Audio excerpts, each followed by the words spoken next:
Well, greetings to everyone at home and welcome to another one of our series.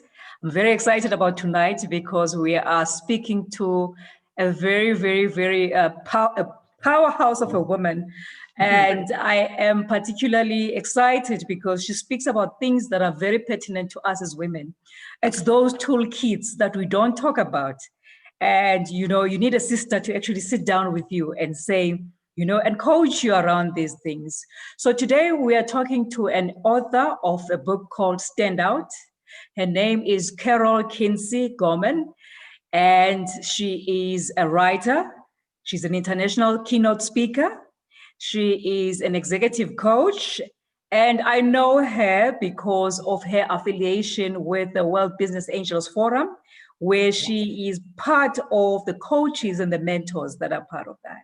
Carol, welcome to our program, and thank you so much for making it. Oh, you're very welcome. I'm here in Berkeley, California on a sunny day. The rest of the United States is getting snow and wind, and we're getting sunshine. So it's a great day. Absolutely amazing. That's great to hear.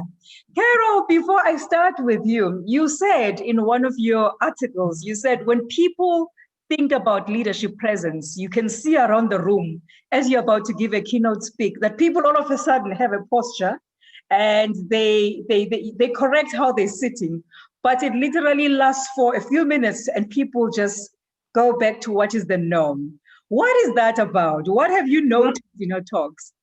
I think it's because our mothers were right. Don't you hate that when your mom's right? Absolutely. But she always said, keep your shoulders back, keep your posture up, keep your arms away from your body, don't condense your body. I'll talk about that a little later when I talk about things that are different for women, because that's one of the things we do more than our male counterparts. But male or female, when they know I'm going to talk about anything to do with presence or body language, the first thing that happens is everybody straightens up, because we know instinctively that that says something about us. It sends a message. And one of the things that I think is so interesting about leadership presence is that it's superficial, because your posture has nothing to do with your character, but it's how people perceive you. And that's why it's so important to understand presence, not because it has anything to do with your skill or your technical savvy or even your title or how smart you are, but because leadership presence is something much more elusive and subjective. It's how people perceive you. And those perception signals that we send, which are our body language, the way we communicate, the kind of energy we bring into the room, all those things, again, are superficial, but they're so meaningful when other people look at us and they make decisions about us. So that's how I got started, really, by being so fascinated by presence. Wow, that is amazing. And I think before we got onto the live show, we were actually talking about this and saying that these are the little things that no one teaches you about. And you are right when you're saying it would have been your mother, but we do not have the context to understand and have the same explanation that you are giving. And I'm particularly proud about how you've written it in a book for any woman to pick it up and to have these pearls of wisdom on. What is this leadership presence? You've written so many books about it, and what is it not? Because I think we have a way of noticing it when we see it. When we see Obama coming in, you see and you see that there is a presence there. But what is it and what is it not exactly? It's those instant, instinctive cues or signals that we give out. For instance, Obama, his energy, his smile, his grace, all of those things said a lot and say a lot about the man.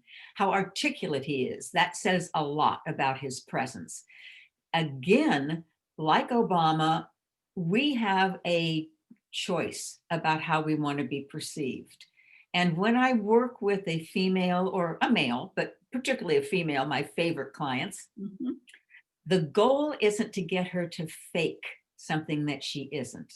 The goal is to get her to step into everything she already is, to be able to express her best authentic self. So that's what people see.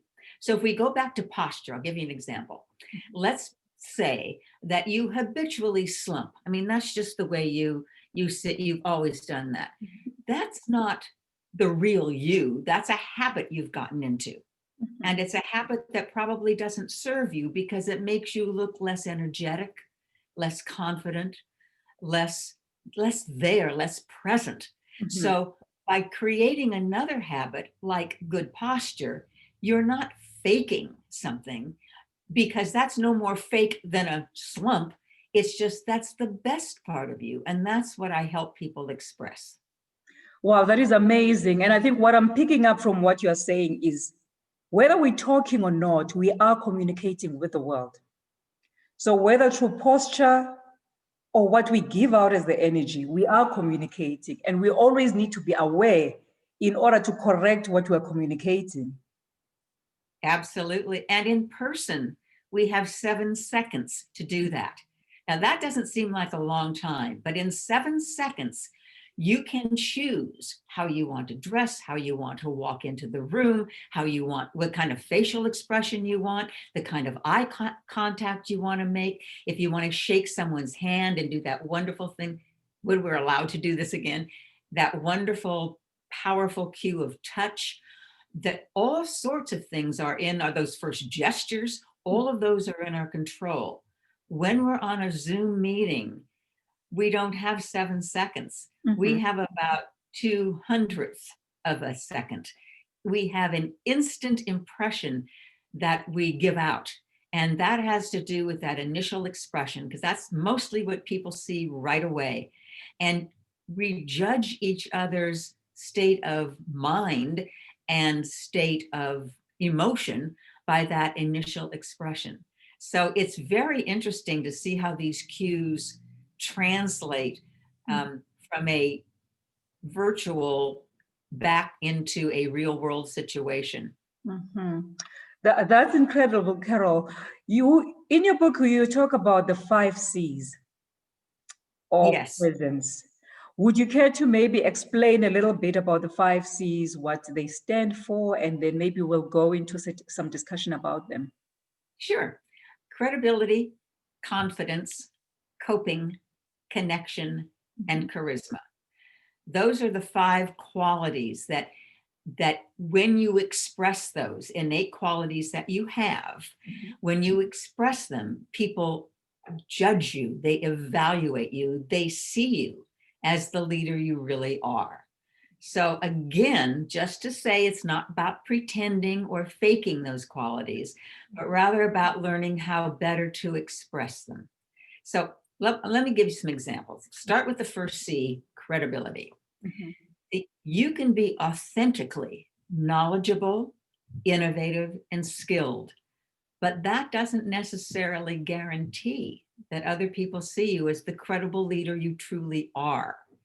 And sometimes that's because of communication habits that get in the way. So and this may be cultural, but in the United States, when I am going to coach a female, that's looking to go to an executive position or higher up in the organization, the thing I hear from her boss is the most, please help her get to the point. Please help her be able to be succinct. In other words, start with the headline. Here's my decision. And then fill in. Because women, and I do the same thing, we tend to start with the story. Well, we've been thinking about this a long time, blah, blah, blah, blah, blah. We start to tell the story, and then like we're going to give a punchline. Start with the punchline, because that's how males typically want to receive information. Wow, that's very powerful. You also talked about qualifiers that we make as women. We almost like discount ourselves before we even get to the point, where you give examples of saying that if I'm making a point, I probably will start as Pumza and say, I don't know if anyone knows about this. We always have these disqualifiers before we get to the point. Yeah, we're 4 times more likely to do that than men. We're 4 times. And what happens when we say things like that? You've probably already thought about this, or this may be a stupid idea, but is that we have then minimized or lessened the impact of anything that comes next. And as credible as we may authentically be, we deplete that credibility when we do that.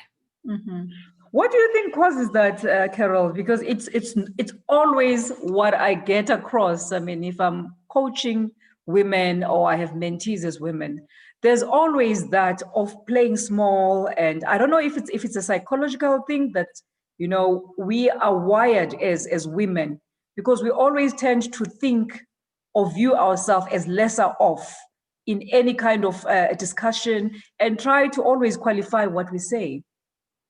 That is true. And I think part of it is also the way we're raised. We're raised to be polite. In fact, one of our, Madeleine Albright, who was the Secretary of State in the US, when she was asked her advice to young women coming up in government, what should they learn to do? And she said, learn to interrupt. Now, I don't mean that she meant that interrupt all the time in a real way, but don't keep holding back and waiting for someone to say, oh, now it's your turn to speak, Carol, because likely that isn't going to happen. And speaking up, you know, just stating your opinion without those qualifiers. Here's my idea. This is what I think we should do.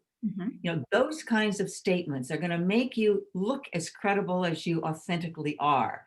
And starting with those minimizers and qualifiers and things that reduce the impact of what we say are going to make us look less than we are. So in your coaching, Carol, how have you found women who view themselves as, I mean, I've come across a lot of ladies who said, but I'm not an extrovert, I'm an introvert. How fast do they actually acquire the skill of presence and actually internalize it to actually take it forward? A friend of mine before the call said, please ask for me, I'm an introvert. How do I acquire the skills of leadership presence without looking like I'm fake? Well, I'll tell you one thing, you don't have to be an extrovert to have presence. One of the things that can really help women is your body language, because no one is going to say, what a bitch, she has good posture. No one is going to think you come across too assertively. You know, if you sit, if you stand, if you bring your arms away from your body, if you gesture, if you use your body language correctly, the way you do, I don't care how introverted you are, when you're talking with your best friend, you are animated, you're using gestures, you're making good eye contact, you have those skills. It's just that you may feel that it's not appropriate or that it's not as comfortable. And so start with things that are, start with what I call soft power.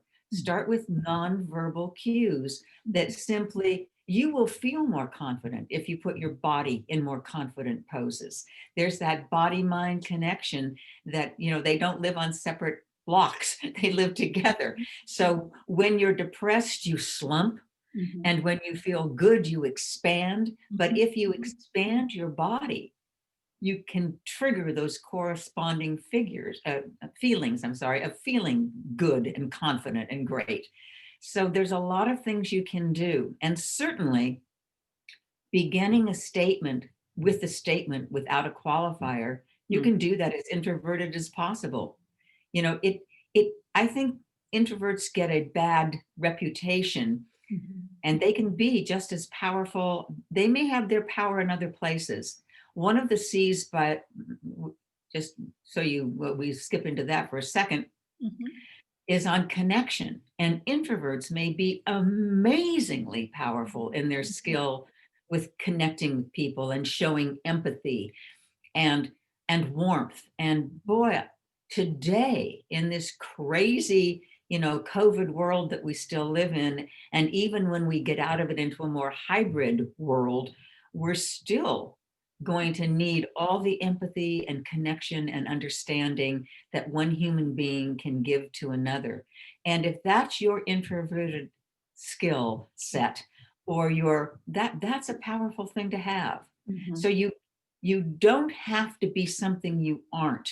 Not that it's bad to be more skilled in things that aren't as comfortable for you, but you can relax into who you are and be very, very effective and have a lot of presence.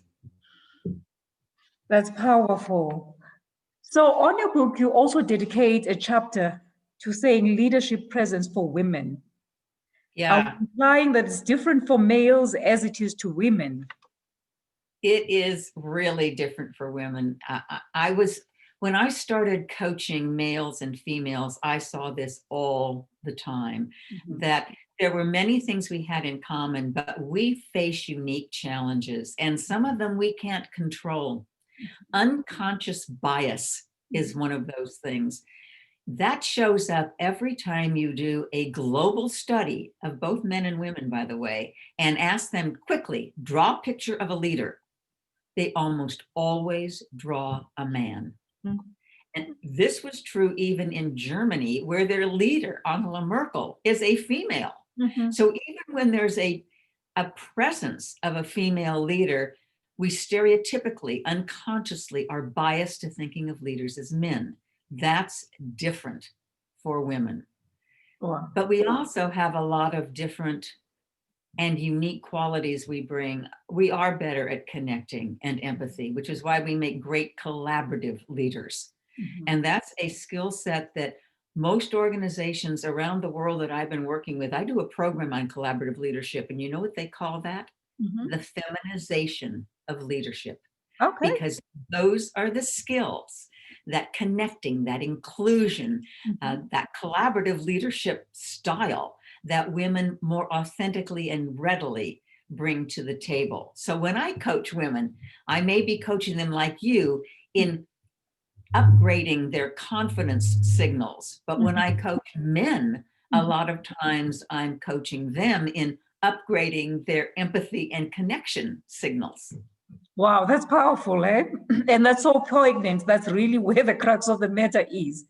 So there's also a chapter that you dedicate to self-promotion. And I know self-promotion is one area that most women actually are challenged with or struggle with, only because we are coming foreign into the executive committee meetings. We are new in this environment and we somehow look for acceptance.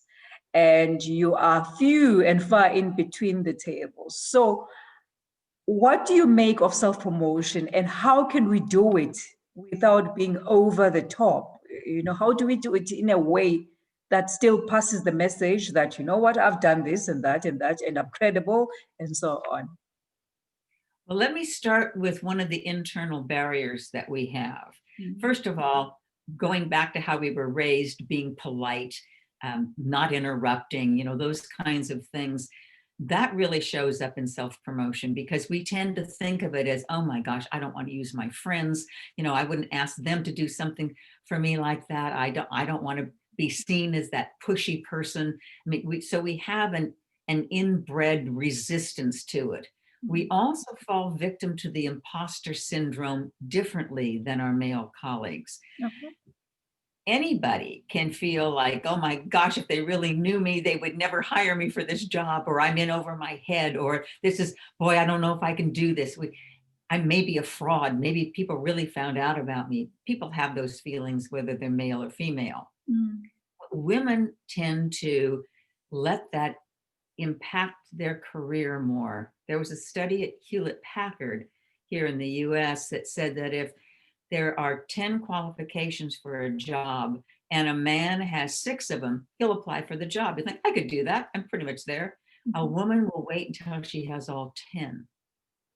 So that pulls into our ability to confidently self-promote because we are more likely to think, I don't know that I'm worthy to do that. On top of that, there are some things that we can do in self-promotion that are very much other focused. And those things, like if you go to a conference or attend a webinar that you thought was really good, you hold a small meeting for people in your organization or your team in order to tell people what you learned. Now, by doing that, you are promoting yourself as someone who is continually growing and moving in a direction, but you're also doing it in the service of other people. One of the women that was in an audience came up to me. This was before we were all online.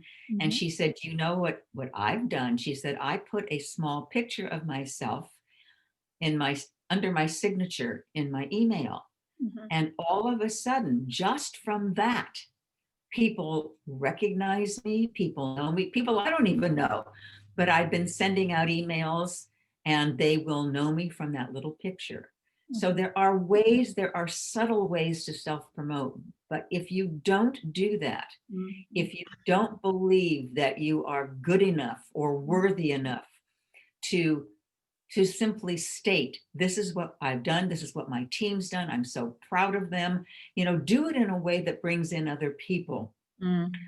But absolutely step into, first of all, you've got to know how good you are. So keep score, write down things that you do well, write down your successes, and then just get more comfortable. Find a way that, first of all, is comfortable for you, and let someone else know.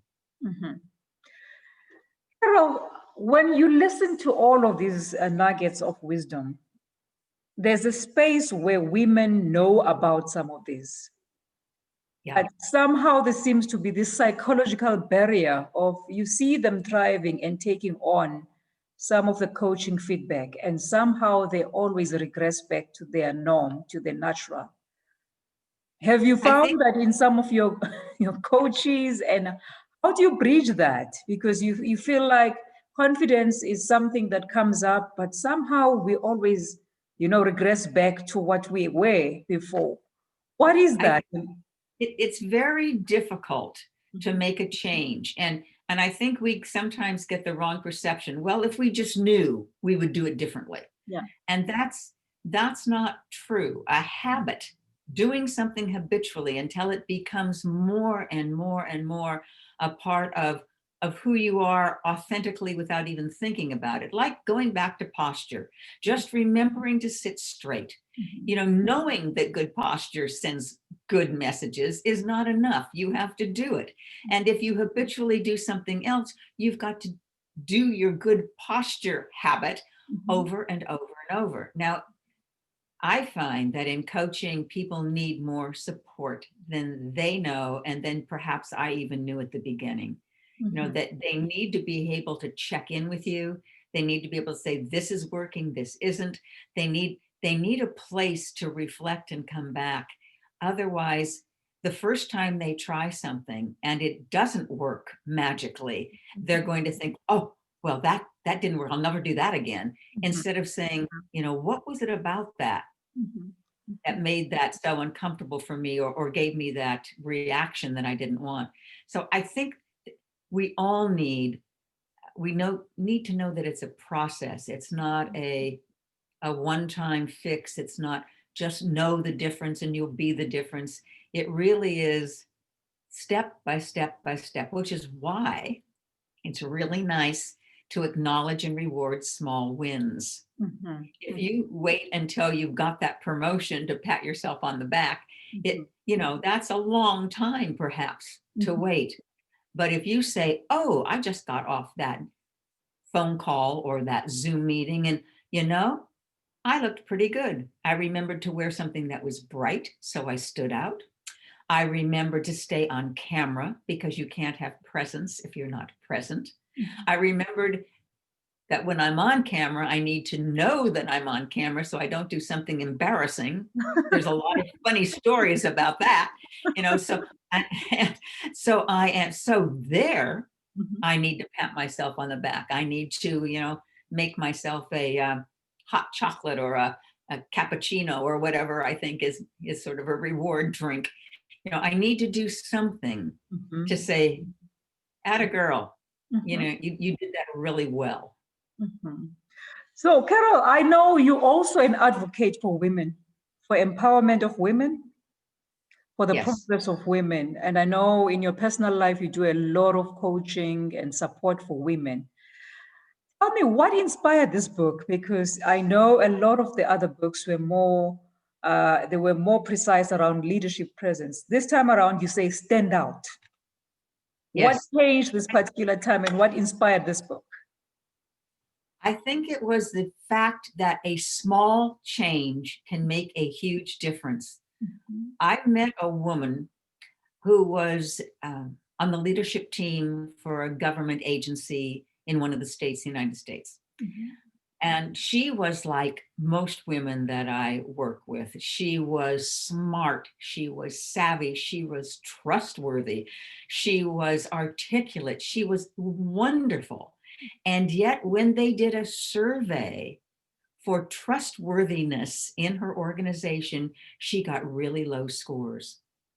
And she was devastated. She went to her boss and she said, how could this be? What am I doing? You know, I mean, I'm so candid and I'm so open.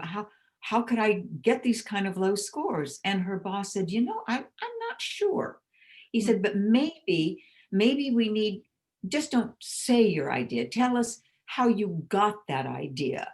So maybe we need to have more validity behind that idea. It worked in another organization, or I got it out of whatever. So she said, 1 year she tried that. The next year they did the trustworthiness scores really low. Wow. So she was at a speech that I gave. And when we got to the idea of body language, she came up to me, she said, I think it's something that I'm doing non-verbally. See, we always have two conversations, a verbal conversation and a non-verbal conversation. And when they are out of sync, we're in trouble. So she said, the state that I work in is really cold, a lot of snow, it's really cold, and our offices are cold. So I sit in meetings and I sit kind of like this. I'm sort of, you know, I'm just cold. I'm kind of hunched over. And then I'm saying things like, you need to believe me, I'm being real credible. And she said, I think that is so out of sync. She said, I decided to layer up, you know, so I had sweaters and a vest and whatever else so that I could bring my arms away from my body. I could expand my gestures and my body looked open and transparent and trustworthy. And that next year, when they did the trustworthy scores, hers went way, way up. Now, all she had to do was buy a sweater, I jokingly say. Sometimes the smallest change creates the biggest impact, which is why I feel stand out with tip, strategy, try this, try one little thing. And then you may be amazed at the change of people's perception of you just by doing that. So take me through a day in Carol's coaching session. Do you know, upon a person coming into the room, that Pumza, this is already what I can pick up in a posture and maybe is something to consider for improving? How do you see where the person is struggling? Is it in the engagement, or you see it externally through their gestures and all of the things that they do? You know what I start with? I don't start with that, because that I definitely do that. But I start with asking people what they value, what they stand for, what their inner convictions, because everything is going to stem from that. So that having good posture or becoming more credible is going to support them being able to express that inner value. But unless I know what that is, I can't use that as the anchor for everything else that I do with them. But then, of course, there's some very easy things to pick up with. You, for instance, you frame yourself beautifully, that you have space over the top of your head. You can see down part of your body. When you gesture, you can see your hands. You don't take your hands out of screen so that they disappear, or take them too close to the camera, so it's like this giant thing coming at you. But a lot of people still do that. And when they do that, it's annoying and it depletes from how powerful they could be. So sometimes it's small things like that. And other times it really just comes up in a conversation. What do you want to achieve? Everything should be in service to that. You know, it's not a change that I see they should make necessarily. It's a change that they believe would bring them closer to the goal that they are setting for themselves. And when I do that, I'm very successful. And you know where I learned that? When I was a therapist in private practice. Wow. Okay. And I would have people come to me and say, my doctor wants me to quit smoking. Could you help me do that? And I'd go, oh, great. Make an appointment for your doctor. And when there's anything you want to do for yourself, you call me right back.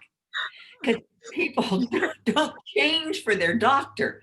You know, you've got to find something inside that person, inside yourself, that you can anchor the process of going through the changes or the growth that you hope to achieve in order to, you know, make that happen. So that's my big secret, is that I work on what people want to achieve, not what I see they should. Absolutely. In fact, last week we touched on the topic on purpose and setting the goals from a purpose perspective, because once you know what your purpose is, it's easier. Everything just aligns with that.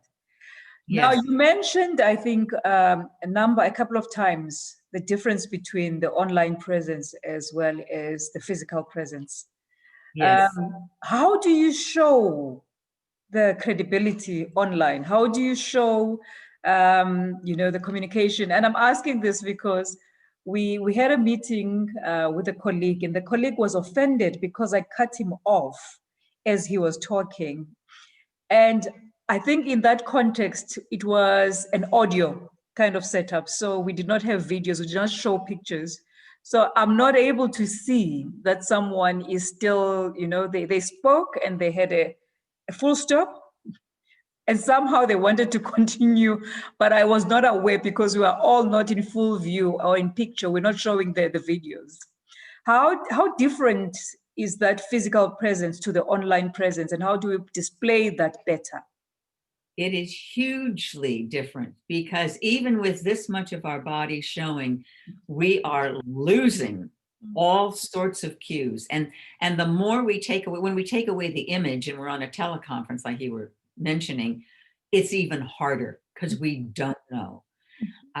And I think that's one of the reasons for what we call Zoom fatigue. It's why they try to make meetings shorter on Zoom, because our brains have to work overtime to make sense of what's being said, even if we can see somebody's face, because we're missing everything else. And when that happens, one of the tricks that I have seen be very helpful that you brought up is the idea of pausing. See, in person, if I wanted to make a point, I could walk and then I could stop. And by stopping, the attention would be, this is a key point. I can't walk around on this little screen. So what I need to do is make a point and then stop.